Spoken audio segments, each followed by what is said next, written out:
My screen here. Yep.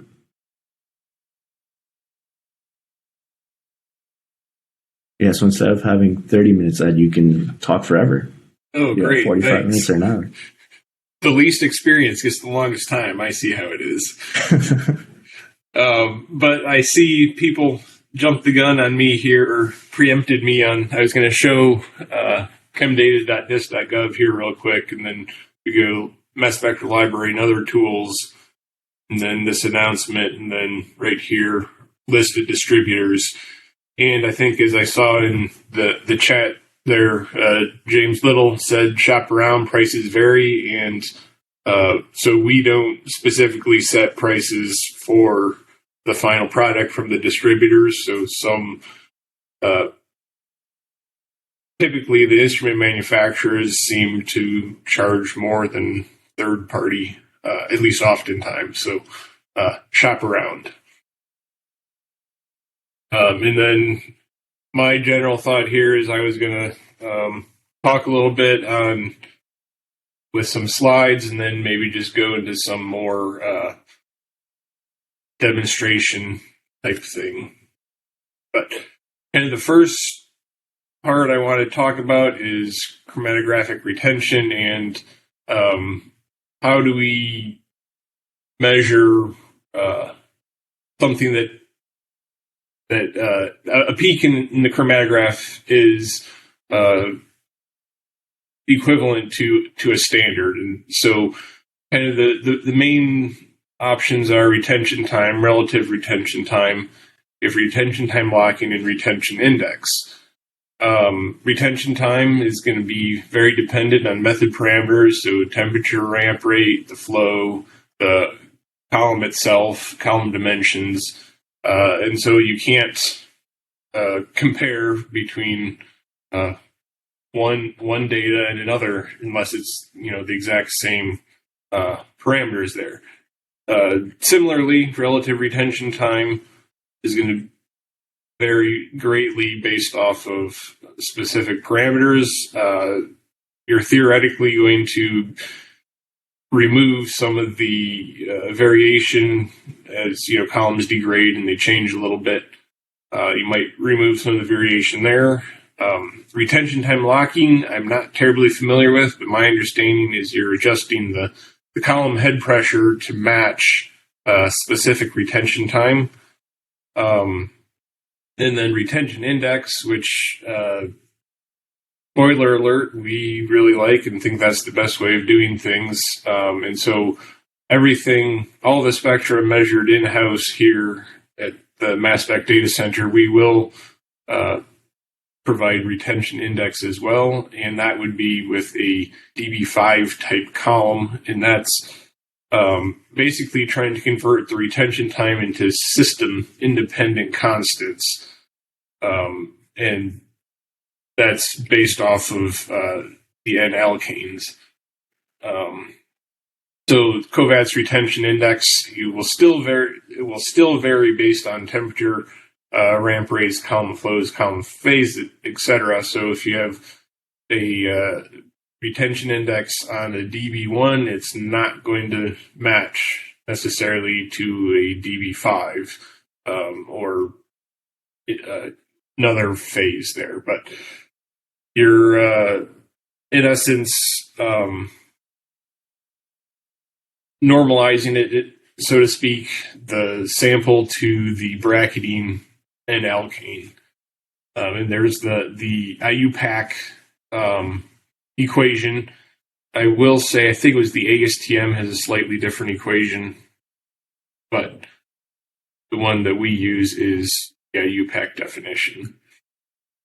And so since we do measure retention indices and measure the alkanes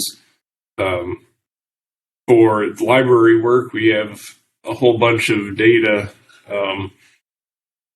for that. And so just out of curiosity, I decided I would plot out the retention time versus the retention index for the N-alkane ladder there. And you can see it's not completely linear, which is quite interesting. So you're going to get more precise results if you're going to use every single N alkane instead of, say, like the evens or the odds, which some people do. The other interesting thing here, so whereas this actually is about 8 months worth of data here, and there's ended up being 2 different methods. I changed the flow rate at one point in time, but you can see that between those, or within the 2 different methods, there is very tight agreement with retention time. And this is just kind of a summation of that data there. So method 2 was just the second method. There's a little bit more data there, and it shows here, very tight standard deviation and minimal range. And this, I would say, is a best case scenario in that there was no column trimming or anything like that. You throw in the second method, which is kind of pointless, but just to show later on the benefit of retention index, you can see your standard deviation blows way up using all the retention time. But the calculated retention index, I did it for C11, C24, and C35. So I calculated for C11, you're using C10 and C12. And the average is very close to the theoretical C11. Just showing you that that is very consistent regardless of the method. So,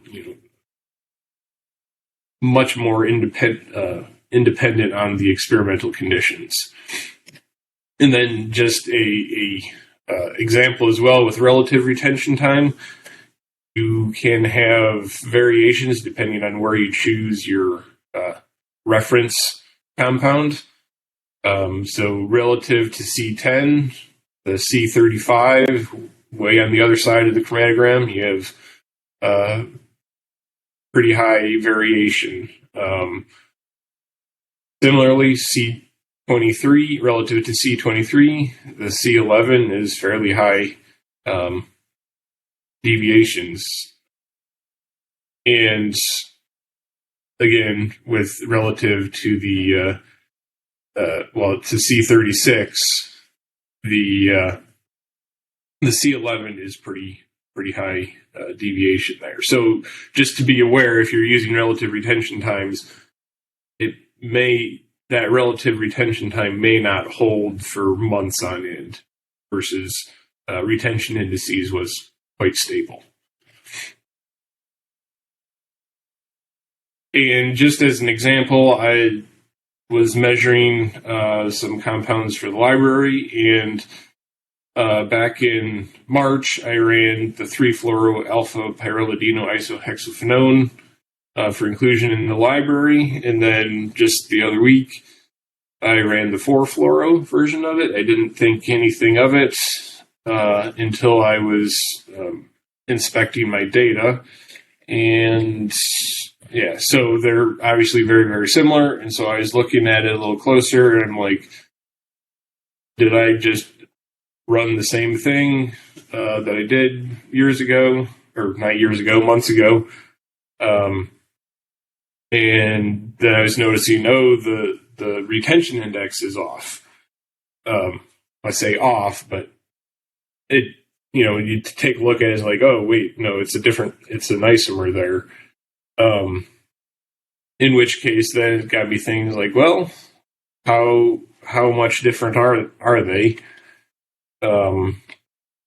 And so then I whipped up a little R-Shiny app to be able to estimate, theoretically, if we would be likely to separate it. So what you do here is you type in the retention time of your bracketing alkanes. So in this case, we have C18 at 7.741 minutes. And that's C18, and then C17 at 7.2041 minutes. 17. And then the retention time of the 4-fluoro version. Scribble that down. 7.589. And then add in the full width at half maximum. And then from my previous work, I determined that the retention index was 1767.9 for the 3-fluoro. And so there, based on idealized behavior, we see likely to have a resolution of about 0.8, and approximate retention time difference for so-called baseline resolution of 1.5 would be 0.04 minutes, or approximate retention time or retention index difference of 7.1. And then I believe I put it on this slide. Yeah, so here I ran the mix of the two the other day, and they're very close, as you can see here. Calculating that out, it actually ended up being an actual resolution of 1.1. So just a little tool that if you want to try to get an idea of if you would likely have resolution between two different things, or if they're going to be very close, and hey, maybe we need to go to a different method, different column phase or whatever, distinguish. Okay, this is about AMDIS, so kind of a little review here. We want to extract the mass spectrum, so there's different ways of doing that. You can extract the mass spectrum from the apex of the peak, average across the peak, background subtraction, just subtract specific ions, say 2832 for air, 207 for column bleed. You can subtract from the spectrum from the front of the peak, back of the peak, the average of the front and back, or what we argue is better is the deconvolution using AMDIS. The basic premise of AMDIS is we're tracking the relative intensity of the fragment ions for a molecule. It's not a function of concentration under normal mass spec conditions. So if there's a fragment for 58 and 91, those will rise and fall simultaneously. And so then we can extract those from the other ions. I guess I'll just kind of skip through this real quick. This is kind of the basic way how it does that actual work, and finally extracts the spectrum. It creates a model based off of various ions that are rising and falling at the same time. And then let's just skip over here to the basic AMDIS display. We have our total ion chromatogram, and we have the component extracted ions here and our spectrum. And this display is actually the component plus the scan. You can kind of see the black mass spec lines in the background. That's the scan, and the white is the extracting component. So if you have a very noisy peak or coelutions, you will see more black lines and even some dashed white lines where it's not quite sure if it is part of the component or not. And then over here on the right-hand side, we have some statistics for the peak there.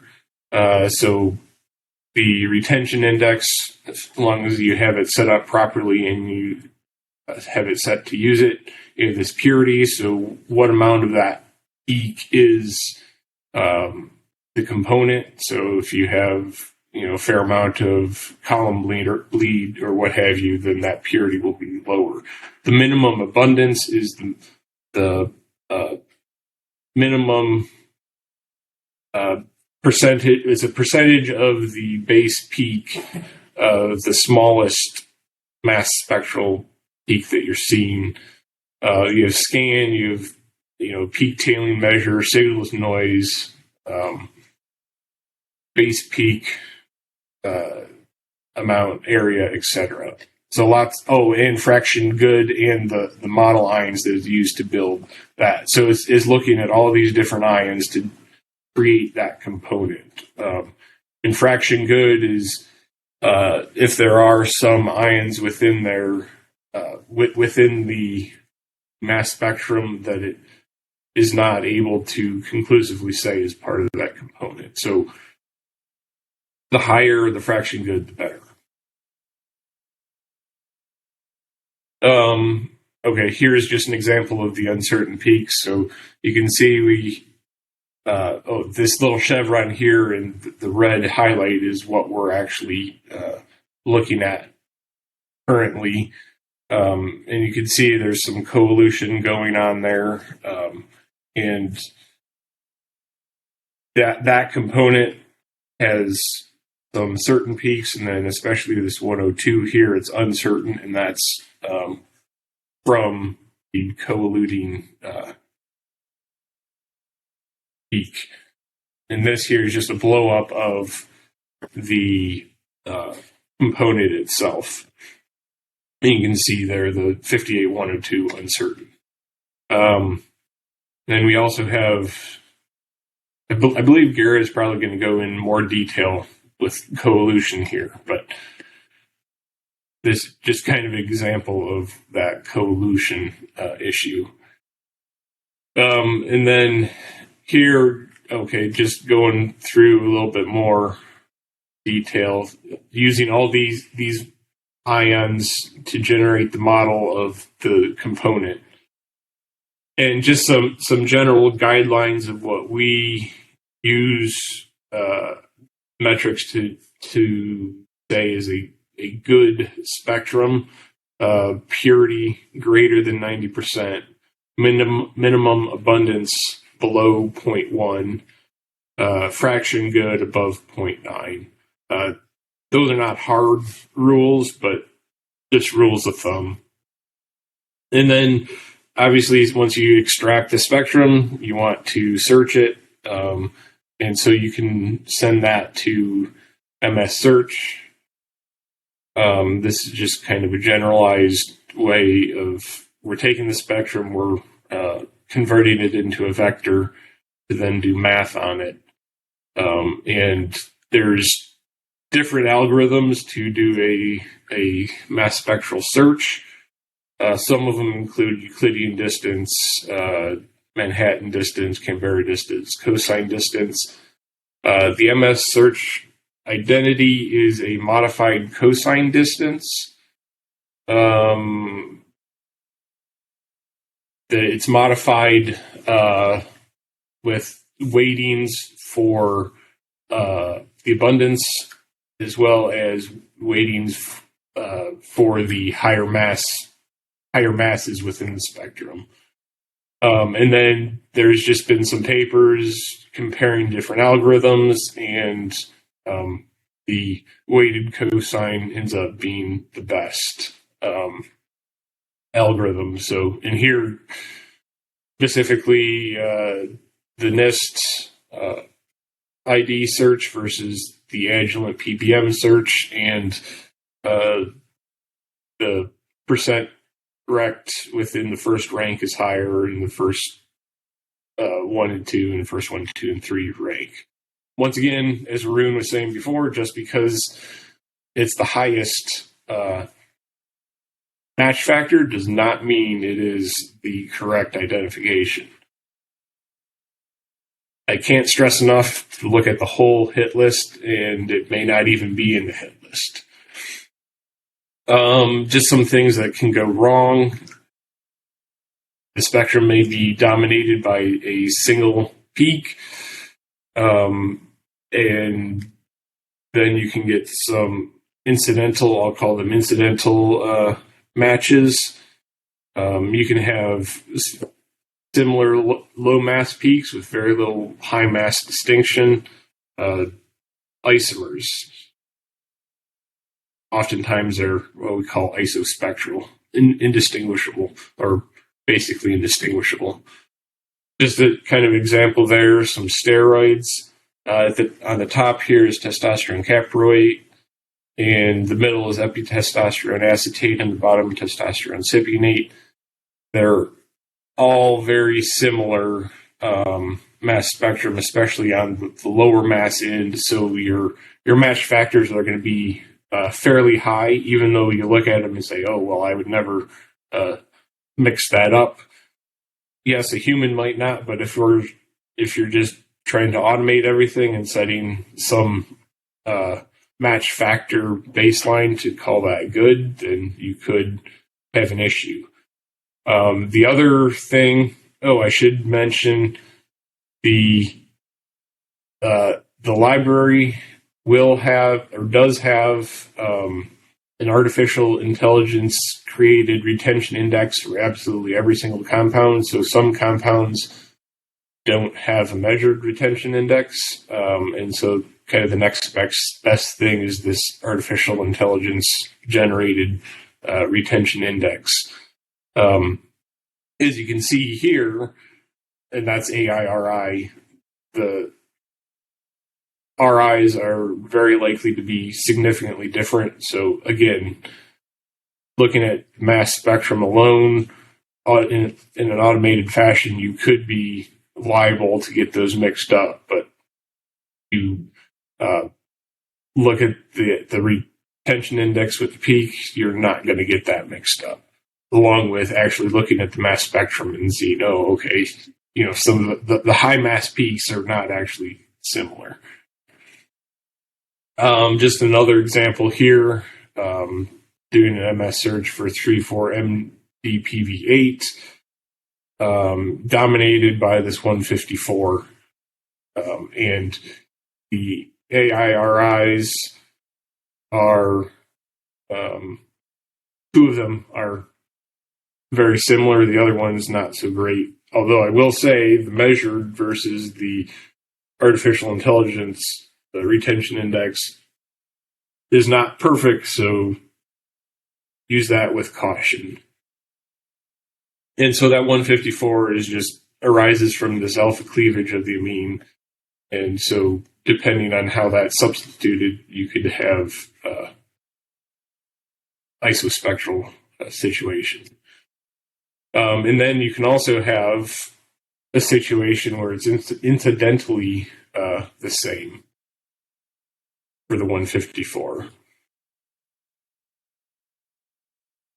And that's kind of where we go into MS Interpreter, because that will give you a good idea of how the different fragments could arise given the mass spectrum and structure.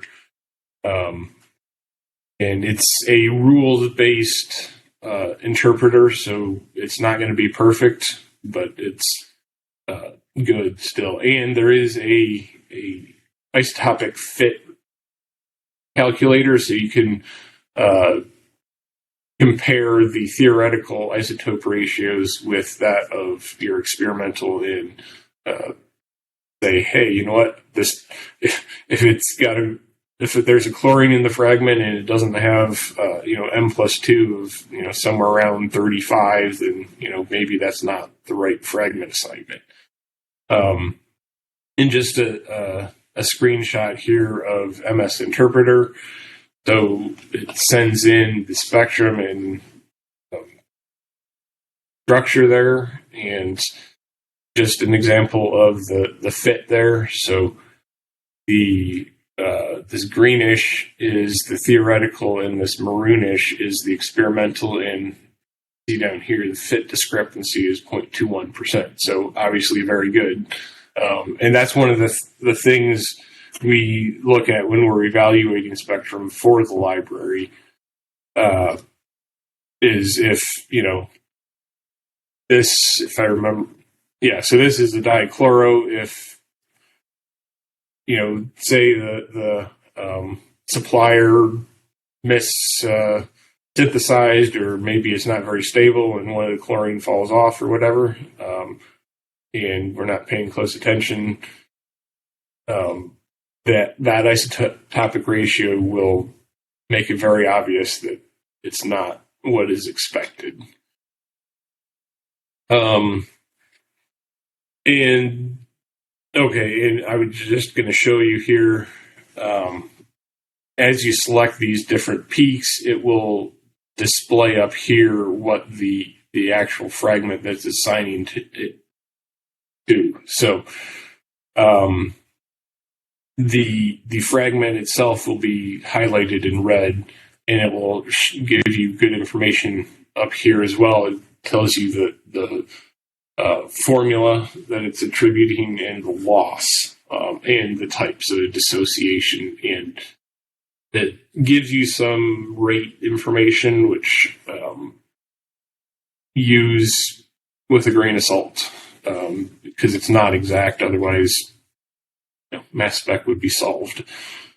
And I will also say up here, it based off these rules, there's two different fragments that will give a 194. And so there's two chlorines there. So one of them is the loss of the one chlorine, and the other is the loss of the other chlorine. Just again, another highlight here. So this grouping there at 145 is that fragment is highlighted. And so that's kind of all I had for the slides portion of things. If people have questions, please shout them out, or I guess type them in, and then we can get them going. There was... Yeah, we do have a couple questions maybe before you get into your demonstration, Ed. Okay. For one, are you planning to publish your idealized RI calculator? Yeah, I can. I need to throw in some disclaimers and all that, but I'll throw that up on GitHub. Perfect. And so we have another question. Does AMDIS work without having some kind of retention time mass spec data? I thought you needed to feed in retention time and mass spec data to be able to deconvolute the components. No, so it's maybe I'm not understanding the question correctly. So it's using a raw data file, and maybe yes. So just opening it up here. So like RI here is just the retention index file that I have. So right. To deconvolute itself, it does not require any sort of retention index type of thing. If you're going to then calculate, for subsequent samples, you want it to calculate retention index, then yes, you're going to need a calibration or telling it where the N-alkanes are coming out, if that is clear. Right. Yeah, I think the point being that AMDIS doesn't work with just mass spectra. You need chromatographic information. That's what AMDIS is for. Yes, correct. Right. James, I don't know how quickly the videos will be on the internet, but hopefully pretty soon. But you make a good point. So all our participants in the chat, I do recommend taking a look at James's website. He's got free courses and just a ton of great history as well. I use his website pretty regularly. Another question, can the fentanyl identifier also identify the modified intermediate analog or just the modified final products? Okay, so again, this is a research tool. We've only looked at final products, but that's an interesting question. That's something that maybe we can do some research into. And we have another question. Oh, that's a follow-up question to the AMDIS question. I meant more if you have two substances that are co-eluting or slash convoluted example A plus B, do you need to have at least one component A or B to subtract out and deconvolute the other? So it's not like a typical, like say, ChemStation or Mass Hunter where you're specifying a spectrum to subtract. So it is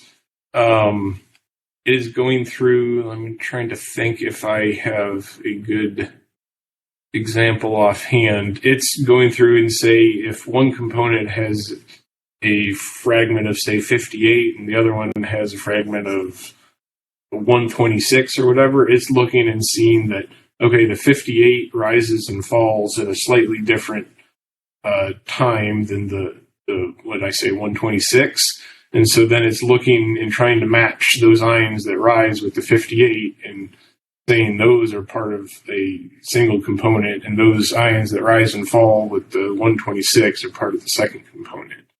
And maybe I think Gary was going to talk more about that, and I don't know if he wants to just jump in real quick and confirm that he is going to go more in depth with that or not. But yes, I will be. Perfect. All right, perfect. So yeah, maybe do you want to go through your demonstration, Ed? Okay. So, okay, here is obviously our N-alkane here, and I actually, for sake of time, because I thought I would be pressed for time, which I guess I'm not so much, set it up before, so then you can see, obviously,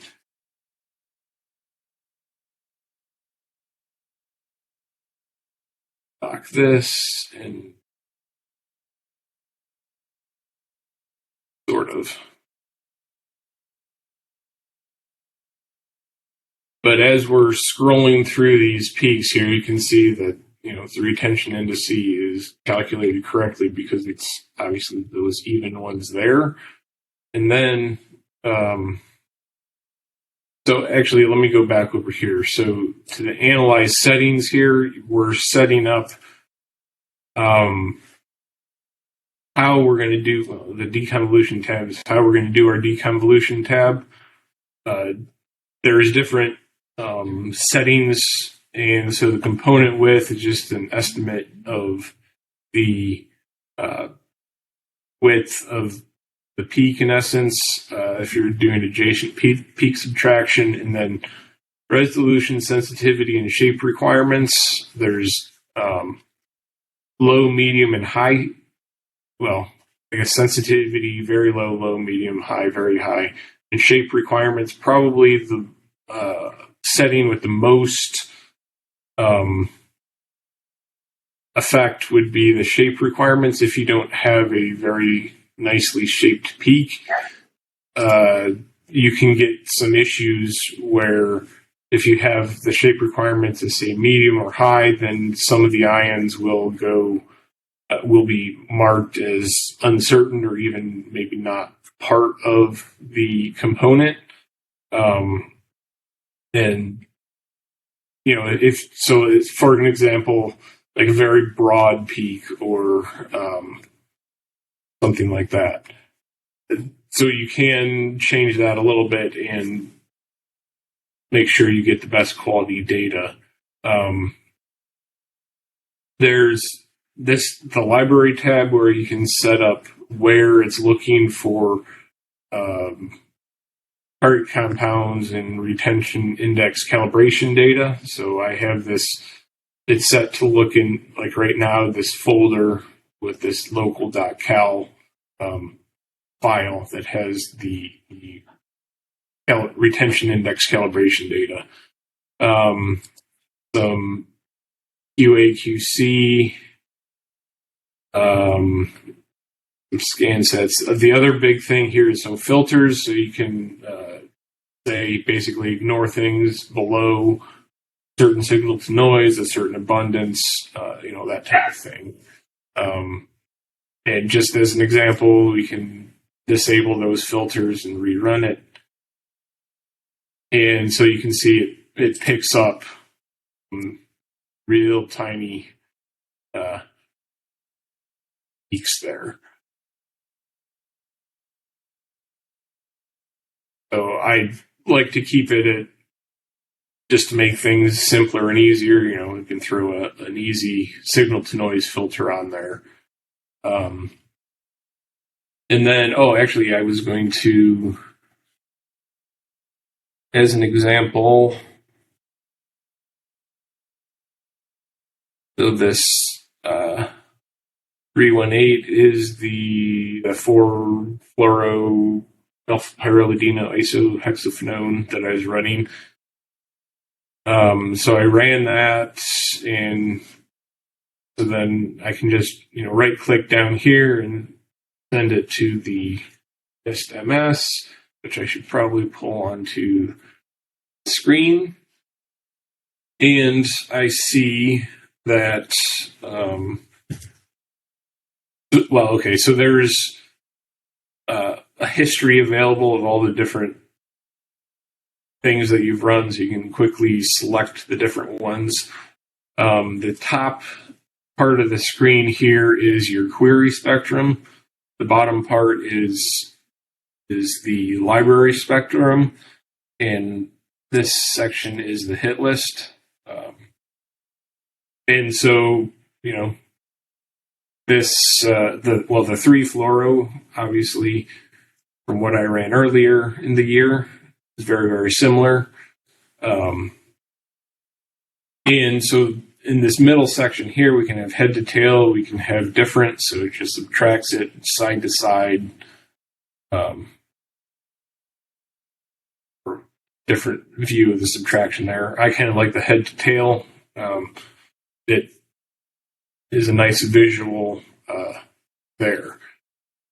And I guess I will say, so here's the library search options. So we can specify, are we doing the normal identity? Are we doing similarity search, the hybrid similarity search? Do pre-search settings. And so this MS search itself is useful for EI as well as tandem mass spectral searching. So some of the options are really geared towards the tandem library searching. Obviously, MS would be for tandem. We can specify different libraries, and can also say for structure search versus spectrum search, which I can show you that later. And then there's some tabs if you want to do it in automation and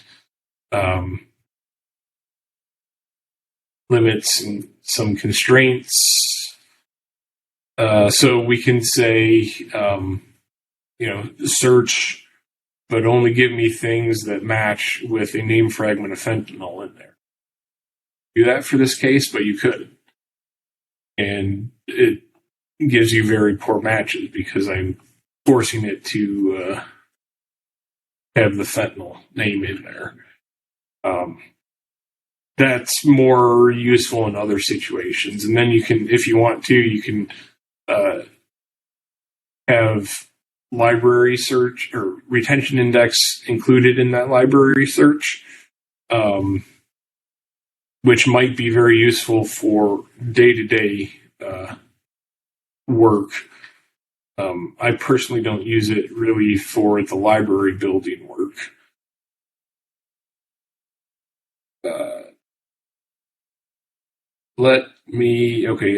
That's fine. Back to that. So then if we can come over here and right click on here and do a structure similarity search. And so then it's getting me similar structures to that query. And we can scroll through all of those and in essence see what's similar. The other very powerful thing is we can search based off of nominal mass, exact mass, formula, Any peaks is very useful. Say we want to search something where, say, 82 is between 75 and 100, and 182 is between 75 and 100, and 303 is, say, 5 to 25. Obviously, my thought there was to come up with cocaine, and so pseudococaine, cocaine, and there's obviously a lot of replicates here because I'm searching multiple libraries, so I actually reduce that to just the main library, and we just get cocaine there, so, or pseudococaine. And we can also actually just search by name. So we're over here on this names tab. We can select which library we're looking in, and then so cocaine. So I'm guessing offhand maybe the 182 or 303. I'm not quite sure why on my any peaks didn't come up with cocaine as well, but maybe it was because the 303 550.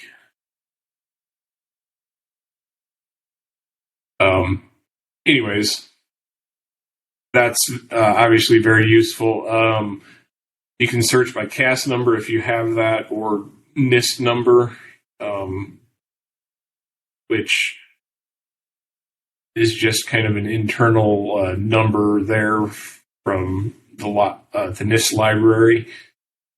Sequential method, I think, is very useful as well, because if you say, "Oh, I know,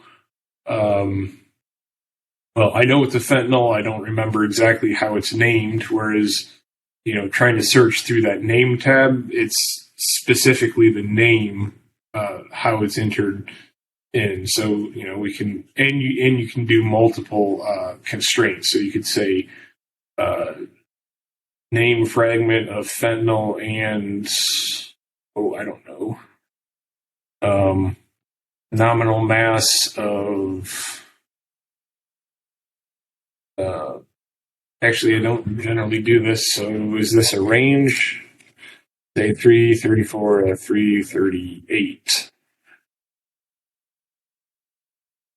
And as is very interesting, a live demo kills me again. I'm not quite sure why that didn't work precisely. But anyways, so if we just search for all the fentanyls,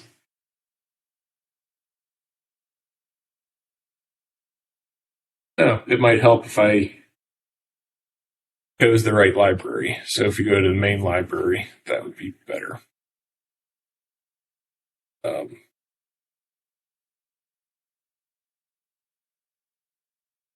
And so, it takes a minute or two, but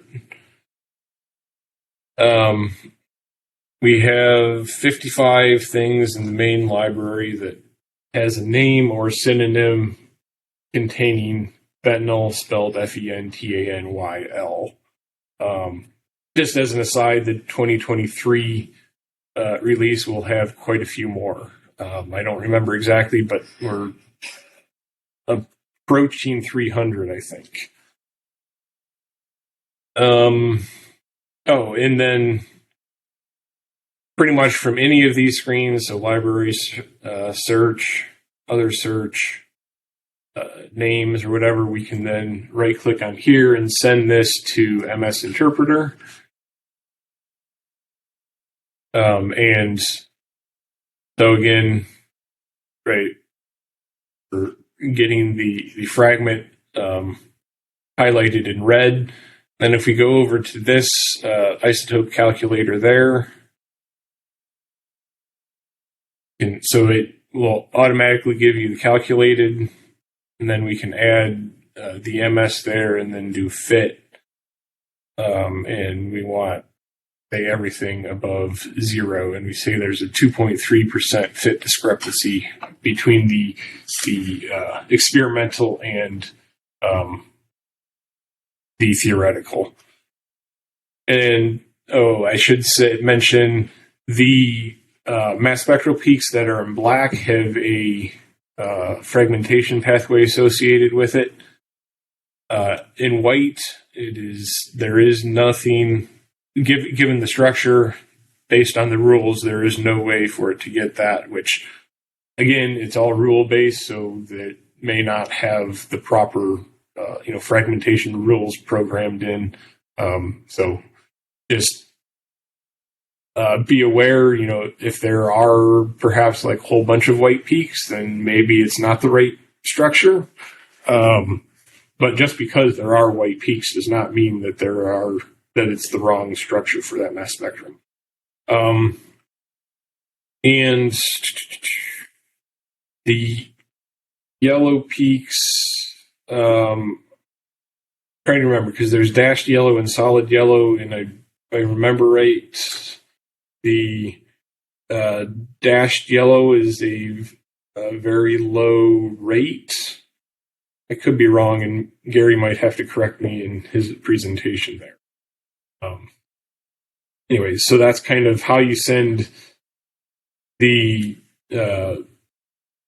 spectrum and structure over into MS Interpreter. I will say you could do it manually by importing a .msp file and then as well a .mol file for the structure.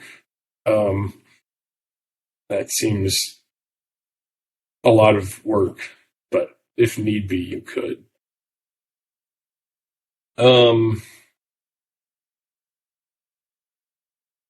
Another thing I will mention. Well, let's just do it this way. So cocaine, we'll have, like in this section down here, we'll have a whole bunch of different information. So obviously, molecular weight, formula, name. We can display the 10 largest peaks, or we can display all the peaks. We have a bunch of synonyms. We have experimental retention index. And here is AI predicted retention index. And then below is the specifics of the retention index. So you can see here the phase was a BPX5, 30 meter, 0.25, 0.25, and the temperature program as well, and where it was that data came from. And certainly something common like cocaine is going to have a whole bunch of different measurements of retention index. So you're going to have very, very good agreements, like on all these 5 style phases, as you say. There are a little bit variations between instruments, and obviously there's different phase thickness, column diameters. So just be aware that just because it doesn't match the experimental, there could be very good reasons why it does not match.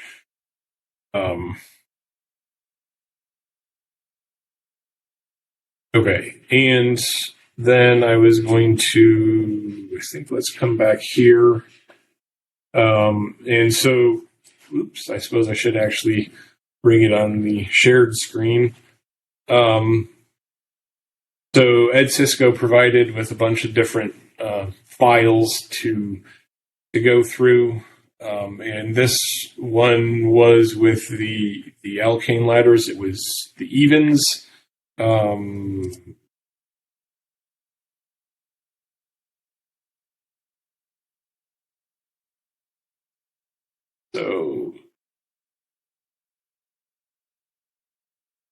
Right, so we have C8,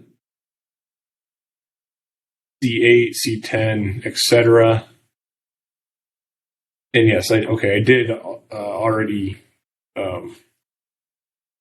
calibrate off this alkane ladder. I will give a caution. There are solvent effects when you're very close to the solvent peak, so you could have retention time, retention index, well, probably a little less retention index, but certainly retention time discrepancies when you're close and undefined close to the solvent peak. But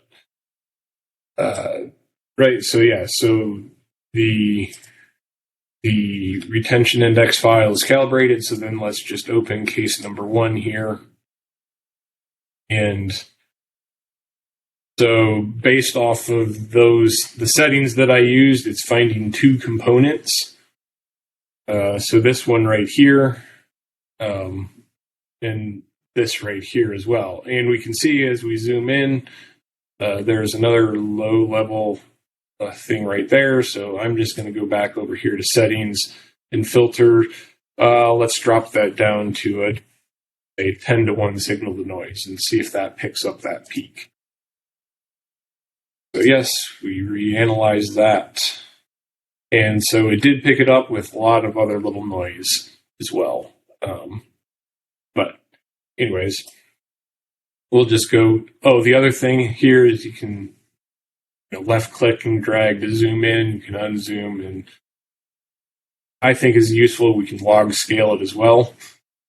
Sometimes it's very handy to see the lower abundance peaks. So we can see here we have something with a 79 and a 94. What could that be? Let's send it to the library.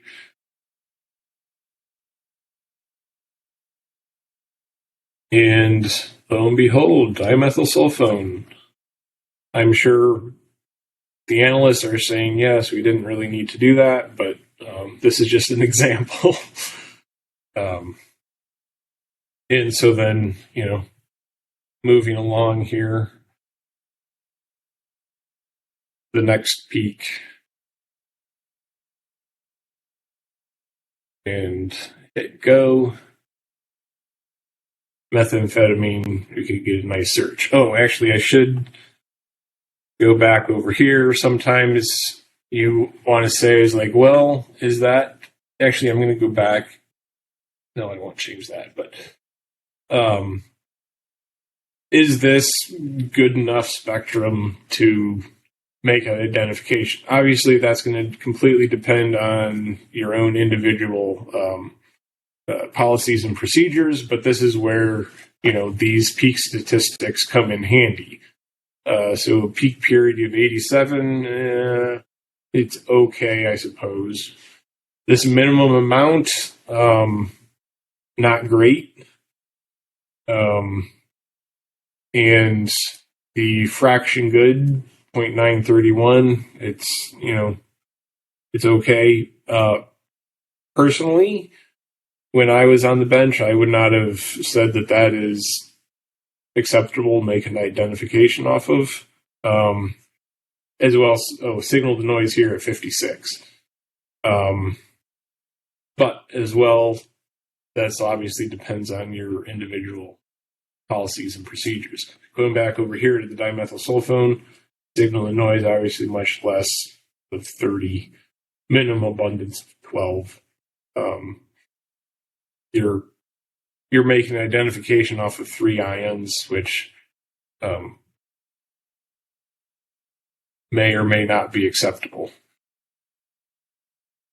Just going through this again, so send it over to the NIST program and search. Get a nice match for caffeine there.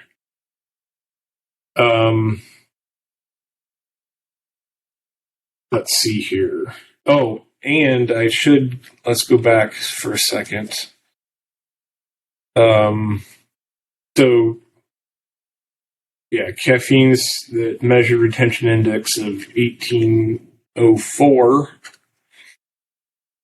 And actually, it's displayed right there as well. So 1804.6, whatever, rounded up to 18.5. This a little bit bigger and easier to read. So we come down here in the experimental, or 1837 plus or minus 8. For the semi-standard nonpolar, we say, that's a little bit higher discrepancy than I would have liked. And so then I actually went and looked at the data file itself, and that was run on a DB1 column, which is the standard nonpolar. So 1800 plus or minus 12. Our experimental of 1805 is right within that. So the semi-standard nonpolar description is for the HB5, DB5 type column. So just be aware that if you have the mass spectrum looks very good, but the retention index doesn't, you might need to look a little bit closer and make sure that you're comparing the same column phase for the retention index. Do people have any other questions, or? Yeah, I think we've got a couple of comments that are worth mentioning. So James pointed out that another feature in NIST Search that you haven't talked about, which is okay because we have 4 more speakers, is about building a user library and how that could be useful. And also he's reminding us that you can also paste in a structure in TMS interpreter. It doesn't have to be too complicated. Okay. Also, one of our participants mentioned that they've created a method to help them identify different cathinone analogs. And I think that's actually important. If you have comments and or methods that you want to share with everyone, feel free to use this chat as an interactive environment. I actually had a couple questions for you, Ed.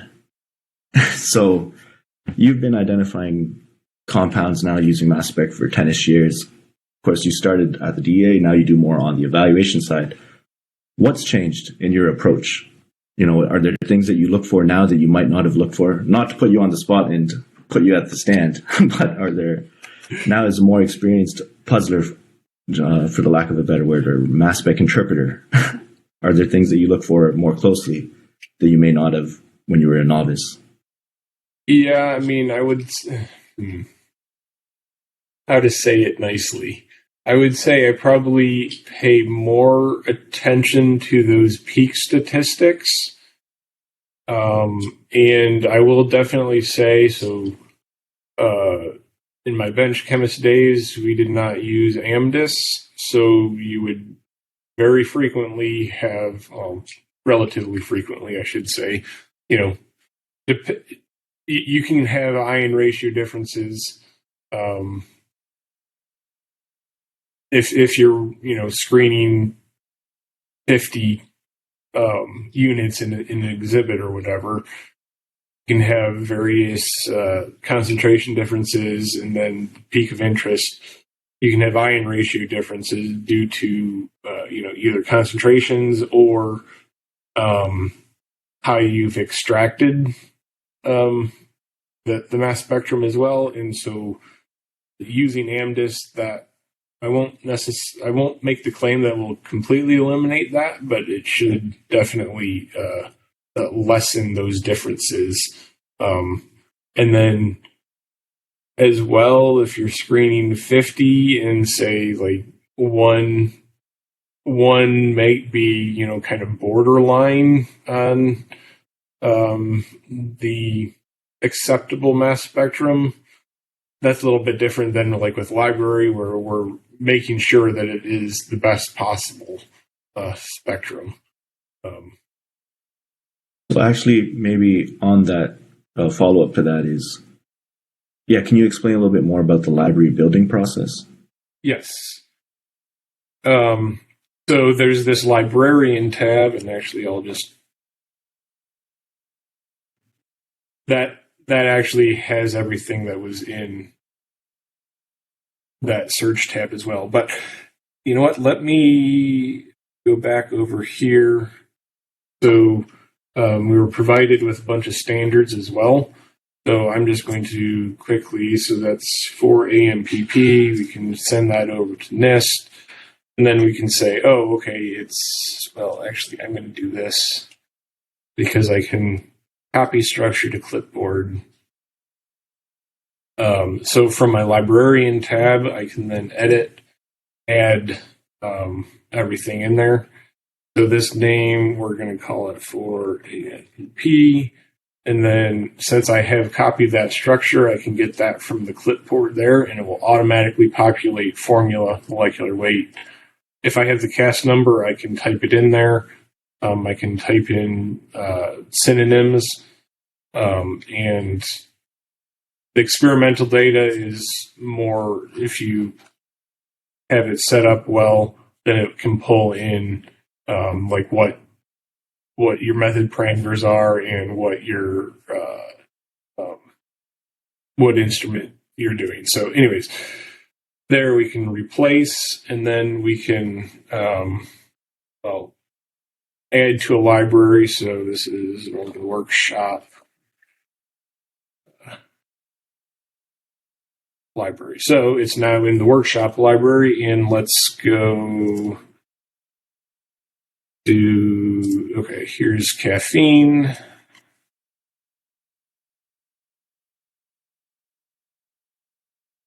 Do this so I can easily have the structure.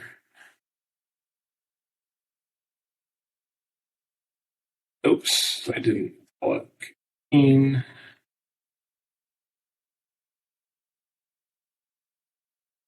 Add that to the workshop library there, and go back and do cane.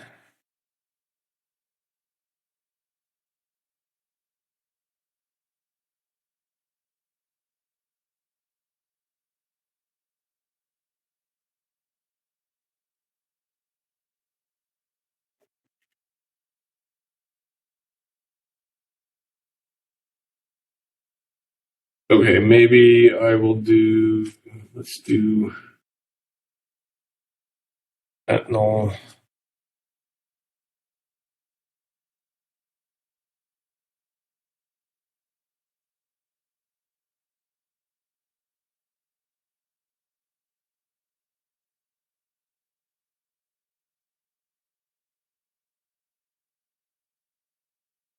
And maybe one more or two more. Methamphetamine.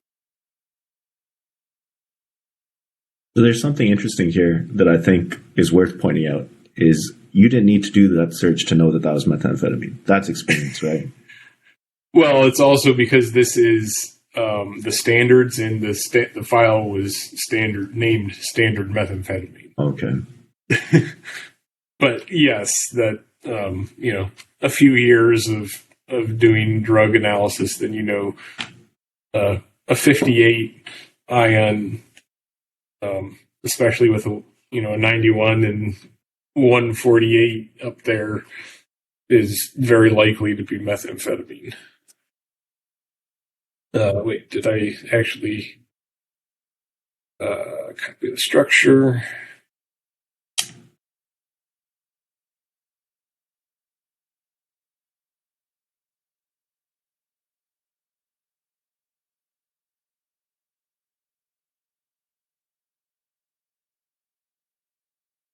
Oops, that's wanted.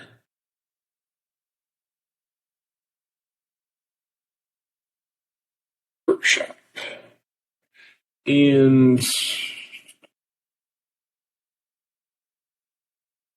sure, that'll be fine, because then what I'm going to do, we go back to case 1 here, and so our RI of 1804.6, if I send this back to our search, and then let's change our library to just our user library, which was called workshop. and we can search there. We see here the library retention index is 1802, which is, the exact same as our experimental, our sample of 1805. So and I would say that if you're wanting to do an in-house stuff, that would be very good, because I'm assuming you're running the exact same method for everything. And as you're building your, assuming how you're doing your method validation, you can create a user library for that specific instrument, and then those conditions, and that will have your retention index right in there. And so then for sample work, you're going to have very good agreement with your retention index between the sample and the library. Awesome. All right. Well, thank you, Ed, for spending so much time. For all of our participants, Ed's going to be around all day, and we're going to have like a group panel discussion at the very end. So if you have any questions or comments for him, of course, you can send him an email, but also wait till the panel discussion at the end. All right, everybody. Thank you. Welcome to our workshop here. It's the last day of forensics at NIST. We're glad to have you all around. A few quick disclaimers to get up front. Our traditional NIST disclaimer that any commercial products that are identified don't imply endorsement or recommendation by NIST. And then also a special recording disclaimer that this workshop is being recorded, both the video and the Q&A comments as well, which are in the chat. They may be edited or rebroadcast and made publicly available at the end of the workshop. So this will be posted on the Forensics at NIST website for those that weren't able to register and weren't able to attend in person. So welcome to our mass spectral interpretation tools and tips and tools for GC-IMS and high-res MS data. All right, everybody. Thank you. Welcome to our